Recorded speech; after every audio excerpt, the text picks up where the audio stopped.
Ito ay rated SPG, striktong patnubay at gabay ng magulang ang kailangan. Isang mapagpalang araw mga kapamilya, galit na galit nga si Tanggol at pagbabayarin niya si Divina sa lahat ng panglulokong ginawa nito.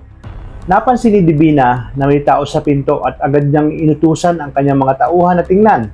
Biglang lumabas si Tanggol at nagulat si Divina. Agad na niresbakan ni Tanggol ang mga tauhan ni Divina at isa-isa niya itong pinabagsak at ipinakita niya ang kanyang galing at lakas sa pakikipaglaban. Nagsumbong naman agad si Divina kay Brando at na nakapasok umano sa kanilang hotel si Tanggol. Sinama niya ang kanyang mga tauhan at kinuha ang mga armas at sama-sama nilang pinuntahan si Tanggol.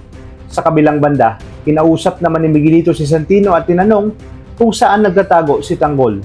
Si Santino ang pinagbubuntungan ni Miguelito dahil sa galit nito kay Tanggol. Desidido siyang alamin kung saan nagtatago si Tanggol matapos itong makatakas kasama si Ramon. Matapang namang sinabi ni Santino na wala siyang alam kung nasaan si Tanggol. Nagbintig ang tenga ni Miguelito at nang tinulak si Santino. Napaupo si Santino dahil sa lakas ng tulak ni Miguelito. Sinabi ni Miguelito na ganyan ang ginagawa niya dahil sa pinagtatakpan umano nitong Santino si Tanggol.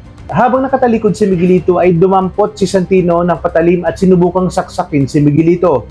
Habang si Ponggay naman ay natuwa nang malaman niyang gustong makipagkita sa kanya ni Mystery Man. Agad itong naghanda at pumunta sa meeting place. Dumating si Mystery Man na nakakostume at ganoon din si Ponggay. Hinawakan at hinaras ni Mystery Man si Ponggay na labis na ikinagulat ni Ponggay. Agad niyang tinadyakan at sinuntok si Mystery Man hanggang hindi na nga ito nakapalag. Dito sa pangalawang pagkakataon ay muling magkukrus ang landas ni Ponggay at Tanggol. Ililigtas ni Tanggol ang papatakas na si Ponggay dahil inahabol ito ng mga tauhan ni Rocky Boy.